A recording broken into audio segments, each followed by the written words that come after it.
Welcome to Decoding Growth, where unfiltered conversations and bold ideas are reshaping retirement. Each episode cuts through the noise to reveal the strategies and unexpected alliances driving real industry change, one conversation at a time. Here are your hosts, Lisa Kottler and Will Prest. Hi, welcome to another episode of Decoding Growth. I'm Lisa Kottler. I'm here with my partner, Will Prest. And as you guys know, for those of you that have listened or followed us, you know that back in December, we published our Workplace Retired Tech Map. This was the 60 companies that we saw that were really innovating in our industry. It had to be in the workplace, it had to be in the retirement plan industry, but you saw that we published 60 companies across 9 different categories.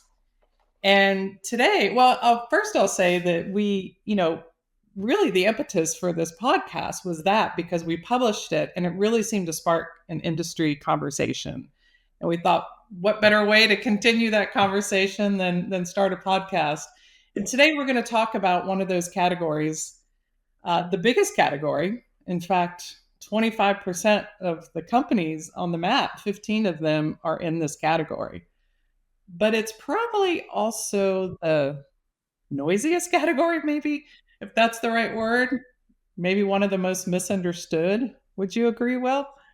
I would. I think there's all kinds of definitions, but I think we're lucky today because we have some guests that are going to help clarify that for us and kind of help us see where it's going and how it brings meaningful help to plan sponsors and the employees that use the service. Well, that is for sure, because we have the OG. We have the pioneer, the original, the one who really basically started the category. We're talking about financial wellness, and today we have Liz Davidson, founder of Financial Finesse, and Todd Lacey, who is the newly installed president of Financial Finesse. Liz, as I said, has really been the pioneer in this category. I would say started this category, certainly in the workplace. So we couldn't be more thrilled to have her here. She's been an incredible founder. You know, Financial Finesse has been around over 20 years, and some might say, well, why would they be on a map when you're talking about sort of these early stage challenger brands? But really, Financial Finesse is one of the earliest innovators we've had in our industry, but they've remained independent and they've continued to evolve over time. And as the technology evolves and changes, they're changing right with it. In fact, we'll get into that more today about how they're leveraging modern tech within their solution, but just done a phenomenal job. And she's just one of those terrific founders who really is mission driven, although I think that gets used too loosely. She truly is, and really builds through her customers' eyes. And that's one of the things I appreciate the most about her as a founder. And Todd, Will and I have both known many years. I've had the opportunity to know Todd longer than Liz, but Todd is definitely one of my favorite folks in the industry, and smart, funny. But, you know, he has a great background in terms of he built his own firm. He was a retirement plan advisor, had his own practice, but then has been a senior exec at many of the big brands in our industry. And now coming back to more of the startup world, 20-year-old startup, as president. And so, again, we couldn't be more thrilled to have you. And we started this talking about this being a bit of a misunderstood category. So let's just jump right into that piece of this. I mean, as I said, there are 15 companies on the map, probably 16 different ways of doing this business. You know, there are those that are focused on debt. There are those focused on savings, others that focus more on the investments. Some are pure tech. Others have counselors in the mix. I mean, there's just such a wide variety. And so as the original into this, you know, how do we deal with this? How do we define it? And then how do we help those who are out there having to make decisions about this category, whether it's advisors or the employers who purchase it? How do we help them? Yeah, no, it's a very good question. And it's interesting because, you know, as you've mentioned, we've been doing this for decades now and, you know, have seen tremendous growth and evolution, but there's still, I think, a need for a firmer definition. And, you know, I keep telling you guys, your organization has this opportunity, I think, to pave the way to have a common understanding broadly, especially among advisors who, you know, as recently as maybe 5 to 7 years ago, were touting they didn't do wealth management, right? That was a big, I'm independent, I, you know, just do fiduciary consulting around the 401k plan. And then now the pendulum has swung significantly where the expectation of employers is, will there be wealth management for those that are lucky enough to have a need for that service, but there will be financial coaching across the board for the entire workforce. So, really quickly, I would say from an enterprise level, if you're looking for a financial wellness partner, you really need to know what you're looking for. Is this a niche need? In which case, you know, it's really going deep in that category, like emergency savings accounts, for example. Or is it, you know, really, most companies, I would say right now, are in that process of building or improving their foundation, which is essentially what we do, which is broad-based coaching that integrates all the company's benefits, that integrates any advisor of record on that plan so that they are surfaced wealth management opportunities when the time is right based on the individual's needs, and rolled out as, you know, a benefit for all employees. So the employees aren't paying anything, either the intermediary we're working with, you know, which are large record keepers, asset managers, et cetera, or the employer themselves is paying. The advisor just inures the benefit of that. So, you know, I would say that's a little bit of guidance in terms of what does financial wellness mean. I'll go as quickly as possible for the individual. The way we define it is manageable, low to manageable financial stress. So you're not staying up at night worried about your finances. No high interest rate debt that is all paid off. A fully funded emergency savings account. A plan to achieve your future goals. Doesn't mean you're there, but you are actively planning and working towards that with the right savings and investment strategy and vehicles. And the wealth protection mechanisms, estate planning mechanisms, tax saving mechanisms needed to protect your wealth as it grows. And if you have all of those things in place, we call you financially well.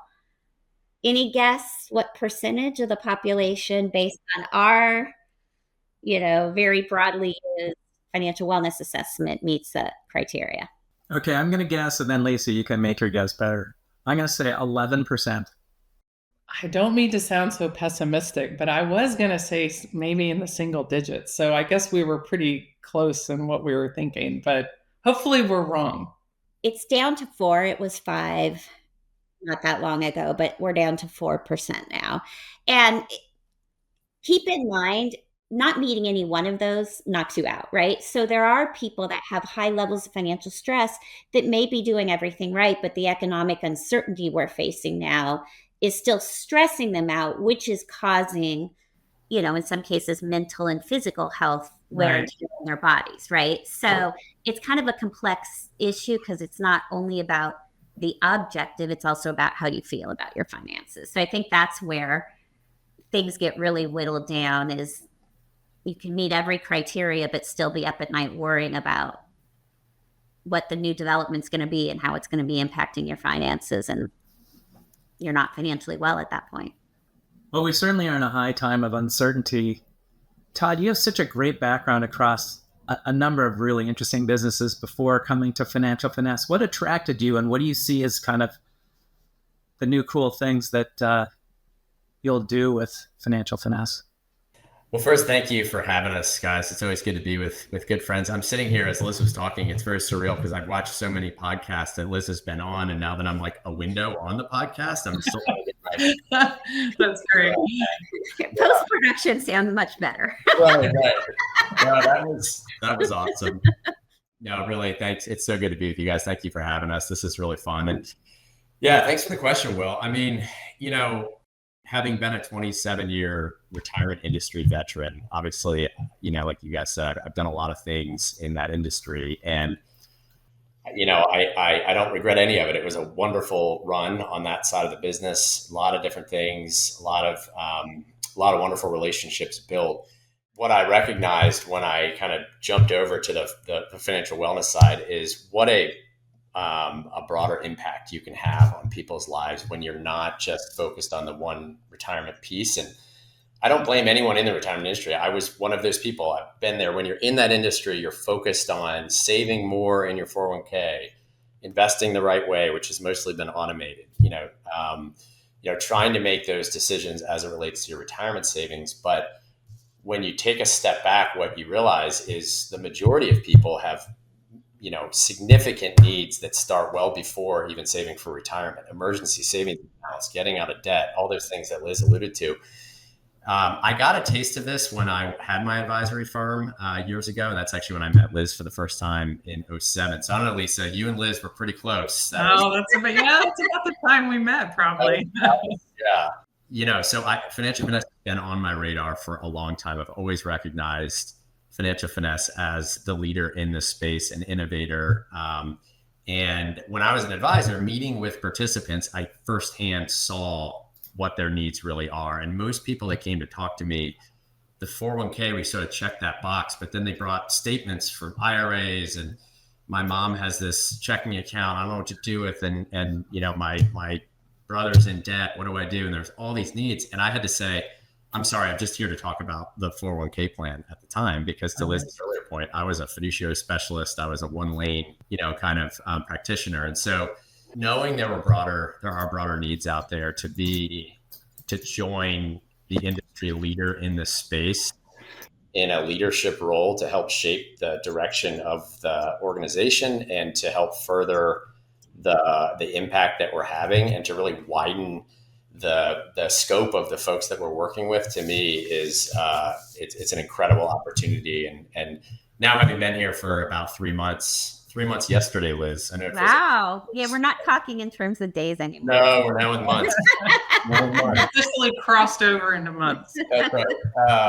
And just the quality of people at Financial Finesse, the impact that we see on a daily basis that we make on people's lives, and the constant self-reflection, self-improvement, innovation as an organization that is here is just really unique and just a wonderful opportunity again. So really excited.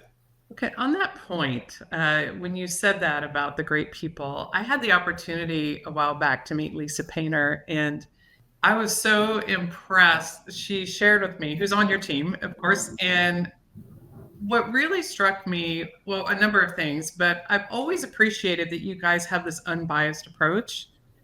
And hearing her and talking about the direct interaction that you have with employees, that your team does, and how they help. She shared a couple of different stories. It was really incredible. And I could see it in her, how much it meant to her. So could you guys share that on some of how you help individuals, and especially in your unbiased way? Yeah, Todd, why don't you take that? Because I think what Todd brings to the table is, he has both the perspective of being here now for 3 months, but the 27 years of retirement. And so I think you bring a fresh perspective to it. I can't say my perspective is fresh after a couple decades. It's always fresh. It's my favorite emails I get, other than the ones from Liz, of course, are the emails I get from, we have a kind of a platform where our coaches can, in an anonymous way, provide, kind of stories from the day. And this is an example of someone I talked to, and here's the feedback they gave. And it's truly, our mission is really changing financial lives, CFL. And you get to see that literally every day, multiple times a day. 27 years in the retirement industry. I have to admit, I didn't see that every day. We help people in different ways, but in the past 3 months, I've seen it multiple times a day. And it's funny, when I talk to my family and my friends about what I'm doing now that aren't really in our industry, it's almost hard to explain because people are so accustomed to like paying a fee or buying a product or being given, advice for a fee or a commission being, earned for something being sold. And when I say to them, no, this is unbiased certified financial planners that have at least 10 years of experience. They're very, very seasoned in what they do. For no cost to you, no strings attached, they can essentially provide you coaching and insights on nearly any financial topic that you have questions on. And it almost takes like reiterating that a few times for people to believe that that's the model. And so that's the way our coaches approach it. And, the way that we make that available is we try to meet people where they are. So we have this wonderful AI enabled digital platform that I'm sure Liz will talk about. We have a chat feature where people go right to our coaches. It's not a bot, which is super cool. And then the coaching line, which is the human being. And that's really where a lot of the magic happens. So people call in, ask virtually any question, and our coaches are able to really help them in a deep and meaningful way and help them build a plan. And then in many cases, continue to stay in touch with that person on an ongoing basis. This is not a one and done, hey, thanks for some magic piece of counseling, and then they're gone. This is many, many people need to come back and say, okay, this is my update. This is what the progress I've made. And that's where we start to see that financial wellness being achieved. We see people's scores going up after our coaches have worked with them or they've used our digital platform. We see very specific, tangible steps that employees are taking to better their financial lives. And for our partners or clients that we work with, that's super valuable because we can report back to them, whether they're a big corporate client or a enterprise partner of ours, and show them real and meaningful data that actually provide evidence that their employees' financial lives are improving, which, to Liz's point, has all these other downstream positive effects in terms of mental health, physical health, productivity, all those things. So it really is a story of truly helping people, but also demonstrating kind of the ROI on that effort. I want to follow up with what you said, and Liz and Todd, you can both answer it, which is, I like this whole concept of having specific metrics and specific reporting. Sometimes the financial wellness category, I think, is just not even the right name because it's just sort of, there's so many definitions of it that it isn't as crisp and as clear as it could be.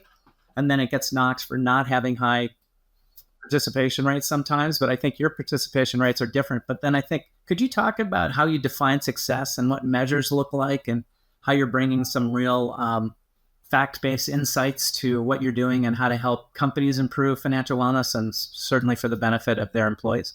Yeah, absolutely. And, that's one thing we've learned is, it's really important. And I would say this to advisors as well, however big or small, unique or traditional the organization you're working with is, they all have their own challenges, their own unique cultures and demographics, and their own goals, right? In terms of what is prompting them to perk up when you bring this to their attention, or what is prompting them to ask you in an RFP as an advisor if you have access to this, right? And a few really big things are going on right now that we're seeing in the marketplace.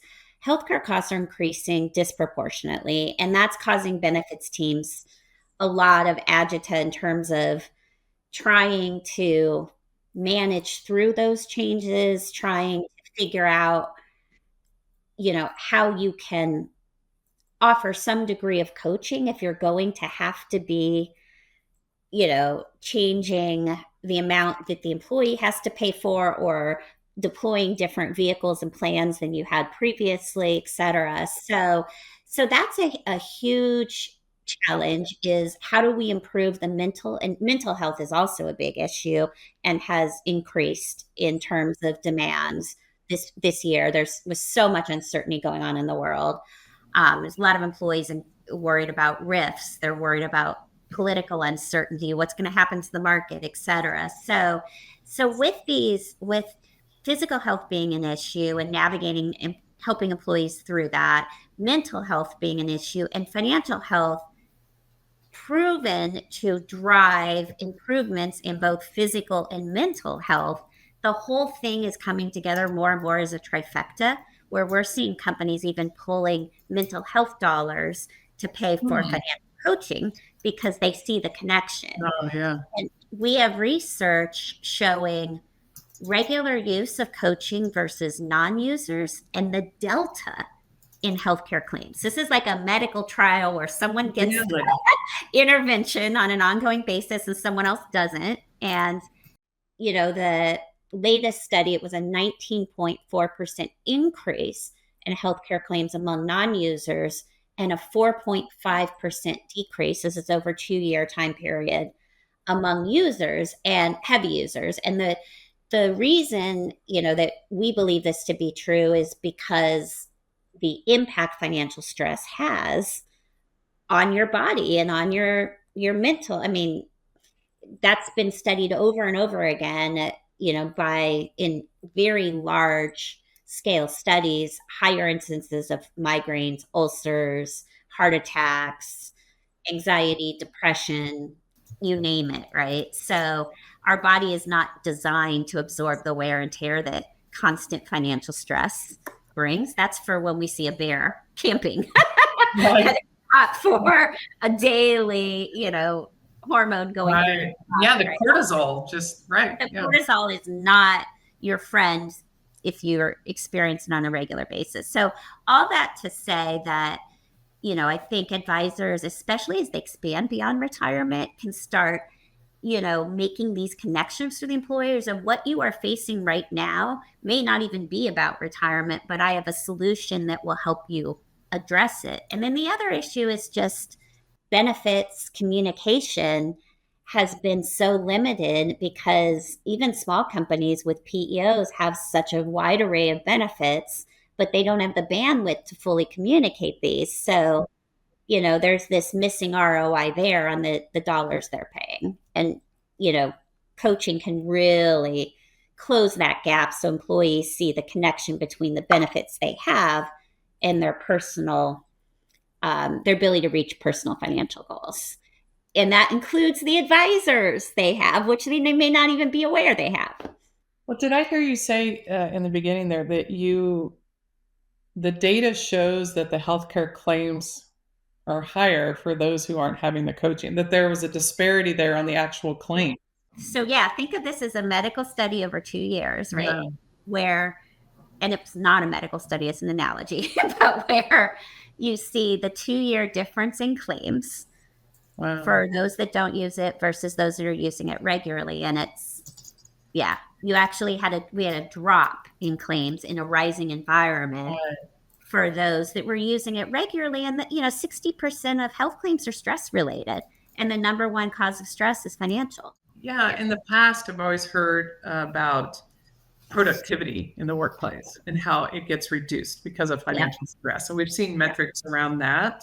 And that was always sort of the financial argument, if you will, to a CFO or to someone at the company to say, hey, it's worth it to help your employees be, more financially stable. It's fascinating that now you have this data on the other side showing the physical impact to us and how it can impact the claims, because we know that employers, that is their biggest chunk of their benefit spend is around healthcare. And of course, for us as individuals too, it's really high too. So I love that. So I assume there will be more studies around that.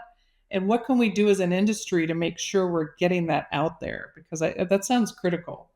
I think you guys have an opportunity to be one of the organizations facilitating and helping conduct these studies. In many cases, organizations are working with outside parties as part of this process. So you'll have the coaching firm, and then you'll have an outside party that's kind of analyzing the results. And, without going into the nuances of privacy, you can imagine the delicacy of all this. Like you have to have a unique identifier that no one ever knows that's John Smith. And there, so there's infrastructure needed for this. But I would love to see more of that. There is a professor, Carrie Lena, who has looked at truck drivers and those who had enrolled in emergency savings accounts that were matched to some extent by their company and those who hadn't, and the delta in traffic accidents and tickets over time. Because it turns out that the cognitive load of worrying about your finances distracts you. And so there was a very direct correlation between those that had built up 3 months of emergency savings and those that had not, and over a period of years, how they were driving.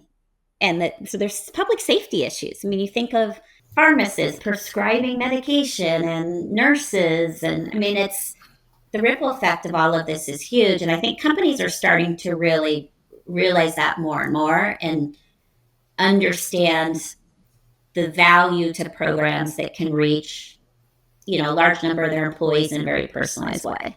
You know what I find really interesting about this last 5 minutes of conversation is it's not your typical retirement plan 401k conversation. In fact, I don't think those terms were mentioned the whole time, and yet it connects to creating better outcomes for people. And I've noticed, and Lisa have noticed, that through our work and the different presentations we've been doing, a lot of people have been starting to realize that all these companies are sort of structured along their own swim lanes, frankly, their own P&Ls. And so for technology reasons and data gathering reasons, they were never connected. But the whole conversation here was talking about, I think to use your term, Todd, kind of no longer a one-lane practitioner. Can you talk about how you're seeing these things come together? And it seems like that's a essential or critical trend that's happening, because ultimately it's about the participant and inside the participants inside a large organization, and turning that inside out from the traditional, here's what I'm going to offer for benefits, here's what I'm going to offer for retirement, here's what I'm going to offer for healthcare, here's what I'm going to offer for legal service, the kind of the point solution, and then the employee, it's all left to the employee to figure it out. It's a really excellent point, Will, because I see it now from this side and this perspective even more clearly, how disconnected benefits can be. So, I mean, if you're the average employee and you're delivered all these benefits, you have like 14 different websites, you have, different 800 numbers, you don't know who to call, you call your 401k advisor and he or she does a great job talking about your 401k plan. Then you're like, what about medical? And they're like, oh, I have no idea, and so there's exceptions to that, but generally speaking, it's massively disconnected for all the reasons that you pointed out, Will. And I think that's where a well-built, well-structured, comprehensive financial wellness platform can tie all of that together. We have our So you're like an integrator. That's what you're talking about. Because I think the whole conversation was you were picking from these different services that a participant could get, because you're just trying to solve their problems, right? Right. And as you said, there's business models that are built around those individual benefits. So yes. It's not a knock on anything. It's just the industry now is ready to I think we're on the verge of a massive kind of evolution of how we deliver, financial services to workers. I mean, workers are looking, and you guys have seen this and we've talked about it. They are looking to their workplace for solutions for their financial challenges. And those solutions are not delivered in an efficient, manageable way generally to employees. That needs to be solved. And I think when we work with a lot of our clients and we have their benefits integrated into our platform, and our coaches are heavily trained on all the nuances of their benefits, we're an example of an organization that employees can go to provide, to get counseling and insight and coaching and all of that on a very wide array of financial options and benefits specific to them and their company. And so, we need to take that model and figure out how to bring that more into the retirement plan space. Again, that's an industry that is historically relatively narrow. It delivers important value for sure, getting people to save more for retirement and invest appropriately. Very, very important, and massive progress has been made, but that needs to expand. And I think to do that, there is technology innovation that needs to happen, increased use of AI, those types of things, a lot of which we're doing today. But the other piece of it is the practitioners in those spaces have to have a business model around it, right? The reason they're not advising or coaching or providing insights on other benefits, it's probably not because they don't want to, but it's partly expertise, but partly because they're not being compensated on any of those things. So how do you build these programs that align with people's business models and do drive revenue in a meaningful and responsible way, but also deliver to those employees what they really need, which is a much wider, easier to consume solution set? It is a conundrum that's been, look, I got hired at NFP in 2004 because they had a benefits business and they wanted to leverage that and sell more retirement plans. That was over 20 years ago now, and I haven't been there in 8 years. And that's what we were, it's a multidisciplined firm, and like the hubs and One Digitals are all trying employee benefits. They do retirement, executive benefits, disability, et cetera. So, but you're right, it's all been very siloed over the years. But we are in this place now with technology and have the ability to potentially bring it together. There is more of a concerted effort. If I hear the word convergence at another meeting, I'm probably going to poke my eyes out. But I love what you said about, to me, it sounds like you guys are building more of a platform, and you're not just building, right? And you're not just building point solutions, that you're really thinking of it in terms of platform. So maybe talk a little bit more about that. And you touched on AI, and I know you guys have really leveraged that as well. But how do you think about building this for the future, and how can you continue to think more, platform versus point solutions? Yeah, it's interesting. And that was, early on, that was a very controversial decision because everyone was out there building point solutions or specializing, right? I tackled this issue with my, even if it was group sessions, this is what we focus on. And really early on, I think that it became obvious that people's financial issues are also interrelated. As a dollar is a dollar is a dollar, right? You have a finite amount, and you have this puzzle of where do you allocate to get yourself and your family in the best possible position. It also became obvious your employer is actually your best financial services partner because, of the fiduciary responsibility they have, the price breaks they can bring, things like the match and subsidized benefits and so forth. So you look at it and you go, well, it would be nice, like business school 101 is find your niche, right? Don't go too wide. It would be nice and clean and maybe a simpler story to say, we just do this, right?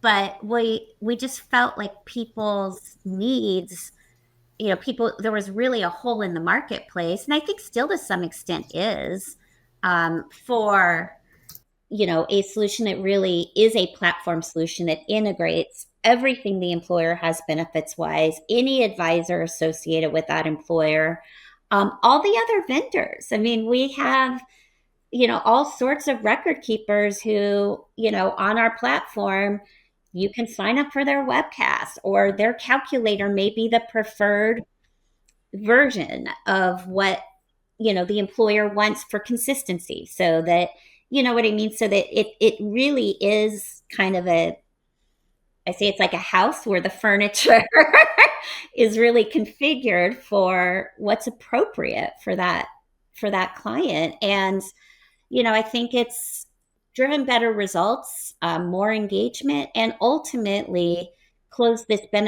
is closing a benefits gap. I don't know. It means never closed until 100% employees are maximizing their dollars they put into benefits. So we have a long way to go, but it's making a lot of strides to be able to direct people to the right benefits at the right time and give them the decision-making support to make those decisions. And same thing with their advisors, because a lot of people don't even realize they actually have an advisor that will consult with them, that their employer has, contracted with. Like, this is actually an important employee benefit for those that have assets. And I think we're in a unique position to serve up those advisors when appropriate based on the need that an employee has. We don't provide advice. We don't manage money. We don't do these things. And the reality is there are people that need or want advice, and they need or want asset management, insurance, really valuable financial products that people truly need. And through our technology and our coaches, we have the ability, and we're doing it today, to when it's the advisor on the plan and it's been blessed by the employer, to serve up that advisor again where it makes sense. And we view that as not only supporting the advisor, but also supporting a need that the people have, that the employees that we work with, they truly have these needs. And, there's a lot of wonderful advisors out there that can meet those needs. And we are in a great position, I think, to enable that. To build on that, can you guys talk about, Liz, if you think back the past 20 years, a lot of things have changed, right? You used to get a worksheet and a workbook, maybe you go to a seminar, that was financial wellness, right? So it's changed. You get paid. We had transparencies. Yeah, transparencies, right? And then it'd smudge on your hand, like, oh, what was I supposed to say? And I'd be upside down. You like the projector thing? Yes. Yeah, I use them. Yep. That probably gets there some will be some attention. listeners who are like, "What the hell are you talking Oh, about?" of course. I know. How are you using technology? And I want you to answer the question, what do you view as personalization today versus, say, 5 years ago, 10 years ago? Oh, God. Yeah, it's a great question, because with generative AI, as well as advancements in pattern recognition that AI provides, the ability to deliver content that is incredibly on point with what that user needs, as well as decision-making tools, is an agency, right? The ability to make a decision ideally then and there, which we're at the early stages of. So far, it's been done through single sign-on to go to the record keeper site.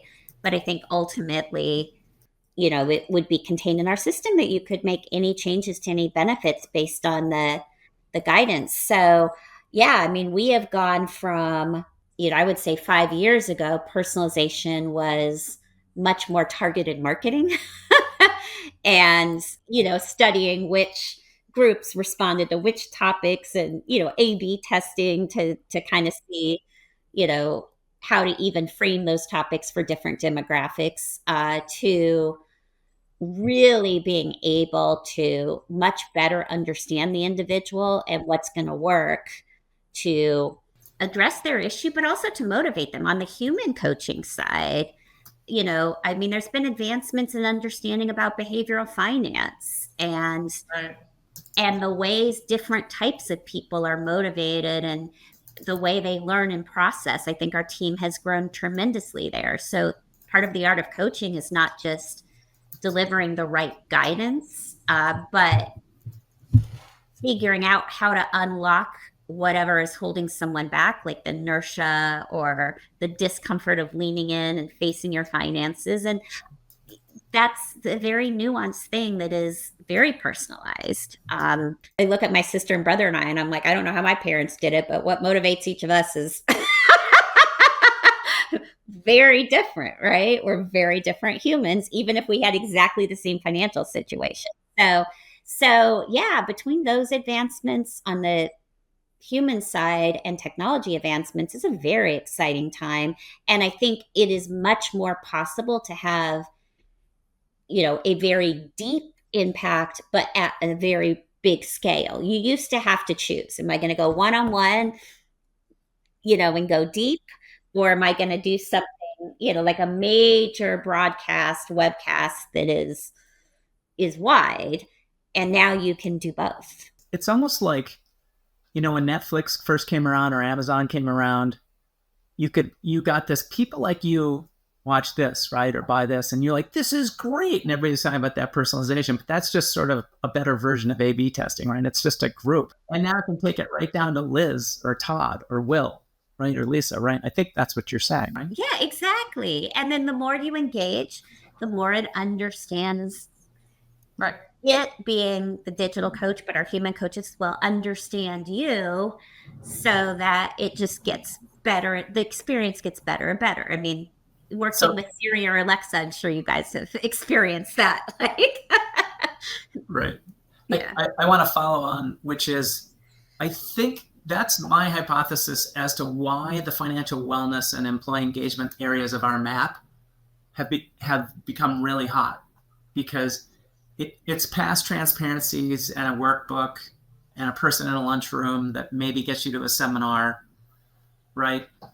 It's this ongoing, they remember me, and then it's specific to me, and then that person knew how to talk to me, and then you didn't send me something in the mail, and then maybe I would take action, because I never would, but maybe I'd take action right then. So I think there's all these little things that add up to, it's truly the power of one-to-one personalization, like true personalization versus people like me. Absolutely. And it's actually a major driver for growth, because especially to the extent that someone's at a company and they're in HR and benefits, if they leave, they don't want to lose the coaching benefit. And so, it's actually in many cases, users have made organizations aware of the importance of this and bringing it in, as they move from company to company, which has been an interesting phenomenon. So going back to what you, as you were describing there, Liz, how you think about this, how you guys are building, it really made me kind of go back to what we talked about at the beginning, and how would an advisor who's maybe helping an employer select financial wellness, and certainly the employer, how do they evaluate? How do they know who's delivering what? What kinds of questions should they ask? And maybe Todd, you can jump in there, but I just, as the 3-month guy. 3 months and 1 day. 3 months and 1 day. But really, because I'm thinking, wow, it is so thoughtful, and you guys are really thinking through everything and you are designing in a way that's really maximizing and optimizing for those employees. So how does someone compare you to the others, or really understand who's doing what and differentiate among all of them? Yeah, I think it's a really important question and a hard one for a lot of consumers, whether they're professional consumers, advisors, even maybe some consultants, certainly employers. How do they navigate it? And you kind of read my mind a little bit, Lisa, because as Will was talking, and you guys talking about your map, which I think is awesome, but this being a hot category, I'm really curious what your map's going to look like in 5 years in this category, because I think what we've seen, and we've seen this in a lot of different areas in the retirement space and other industries, where there's kind of a bit of a hot space, and all of a sudden there's a bunch of capital and that's into that space. And a lot of those players are heavy digital, light on human, and not a lot of experience in the workplace market. We've all lived in that market for a long time. It's a really tricky one to navigate with technology integrations and dependency on record keepers and all the different constituents involved in that space. It's complicated and hard to deliver services. And I think there's players that are entering, looking at the multi-trillion-dollar retirement space and saying, look at all the dollars there, look at the opportunity there, but probably underweighting the difficulty of actually execution. And so I think there's going to be this landscape of the wellness market is going to consolidate, most likely. You're going to see fewer players. One of the things that attracted me to Financial Finesse was the tenure in this space. Been around, as we talked about, for a very long time, has developed a best practices model. So, we've seen what works well, what may not work well, how to effectively partner with other organizations in a way that, helps them grow as a growth enabler, as a revenue driver, but as a value deliverer, and all of that. And so, but if you're a buyer and you don't really know the differences, you may see like a fancy looking cool app where people can plug in a bunch of information and get some like solution. That sounds great. But how much traction have they had? How much utilization do they get? How do they effectively partner with other third parties? Do they have a history of actually delivering successfully with large, sophisticated organizations? I think in our world, as we continue to develop partnerships in the retirement space with record keepers, asset managers, advisors, other firms like that, wellness can be very successful in the small company market if you find the right partners and if you build these partnerships in the right way.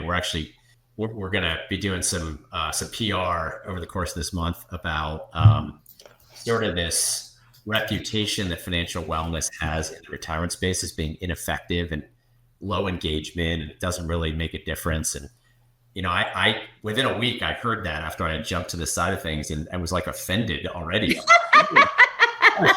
I'm over here now.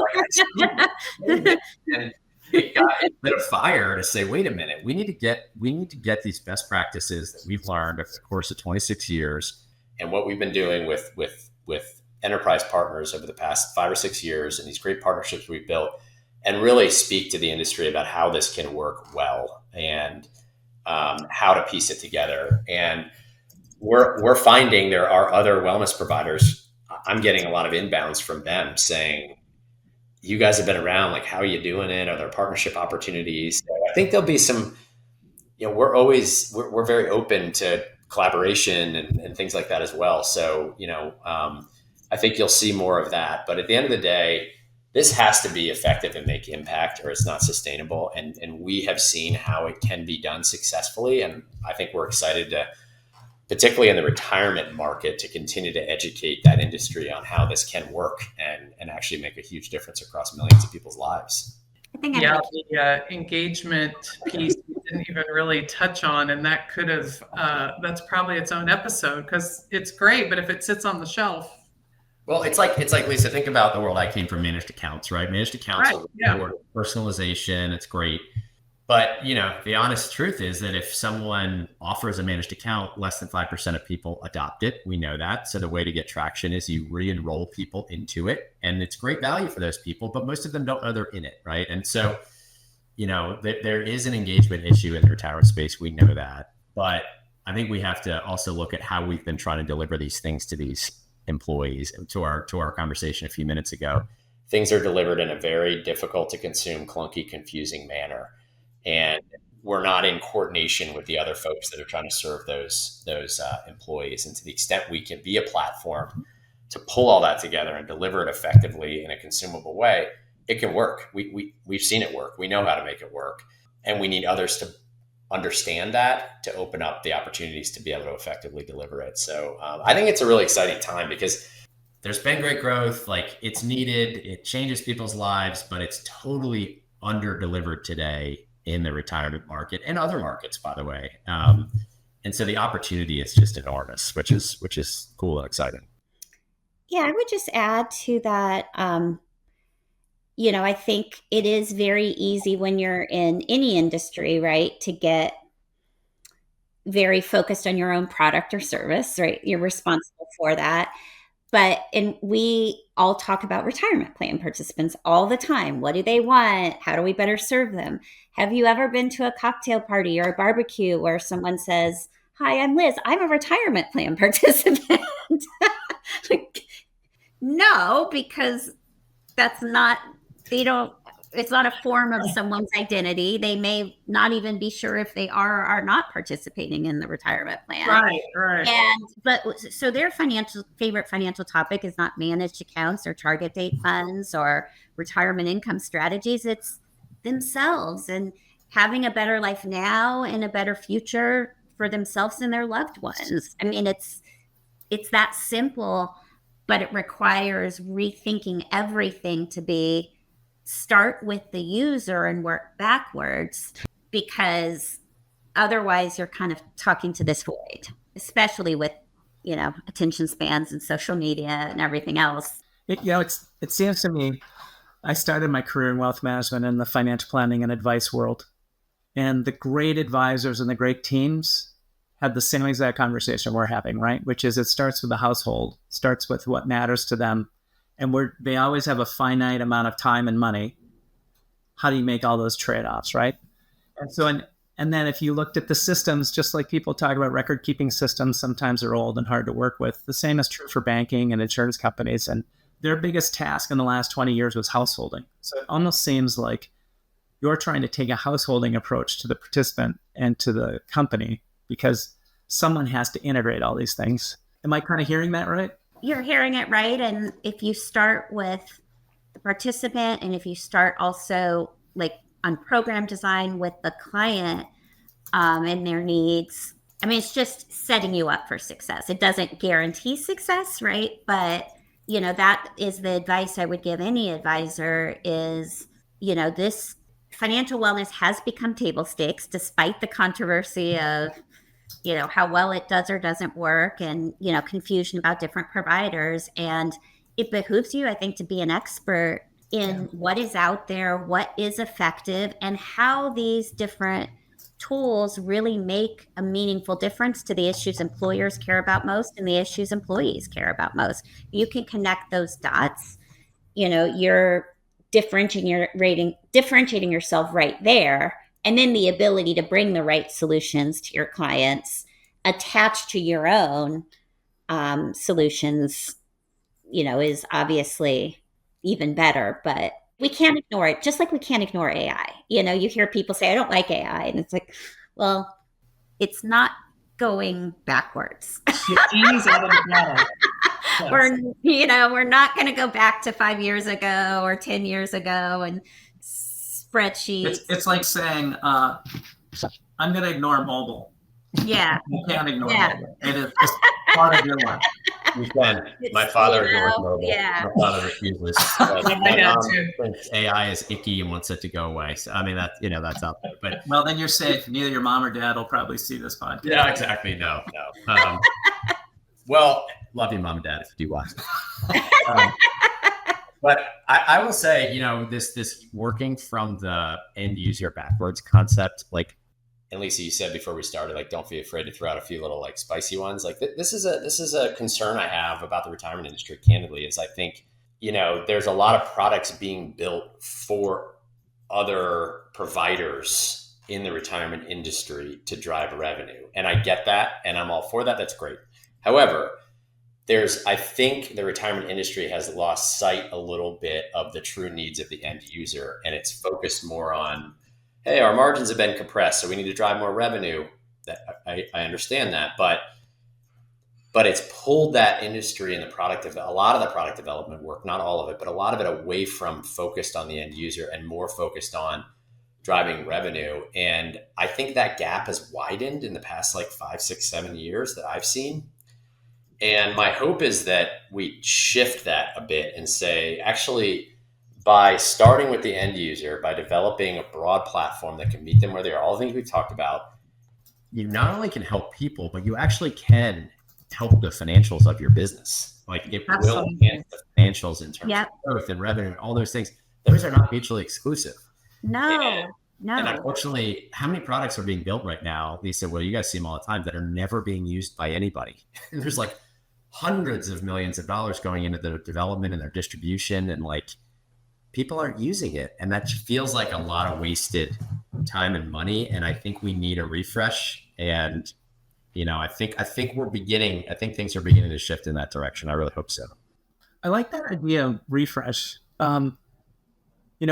Lisa and I, this is a passion project. It's part of our business, but we love this whole thought, and the map was just one picture of it. What kinds of ideas or questions would you think that we should pursue? They're probably going to be so hard we won't answer them right now, but what could we pursue? Because we really do have to help the industry just make it better for the lives of the participants, right? And you have to balance, you're continuing to build your business, which is an awesome business, with pushing. I would challenge you to continue to push the thinking, kind of what we're talking about here. Get the firms that have the ability to stop for a sec, regroup. And there are firms out there doing this that you guys work with, that we know, that are doing a really nice job at taking the time to think forward a bit and then build towards that, versus just reacting to the now and just trying to drive more revenue. And I think if you guys can continue to push in these important areas, you have, as Liz said earlier, I think you have an ability to have a leadership position, a leadership voice in helping push or pull these firms in these directions that they really need to go in, not only for the well-being of humans, but also for the viability of their businesses. And I think there's a tremendous opportunity you guys have as a voice in that mission, for sure, in the position that you sit in. That you do some discovery, that you go speak directly to target. And I know I'm preaching to the choir here, because I know this is how you built your business, but you do go find, what problem are you solving, and speak directly to those who have that problem and understand how to build a solution that can help support it, and build one that they're willing to pay for. You don't just go build and then throw it out there. Well, I guess you do. That's what we've been doing. that's why we get 3, 4, 5% traction.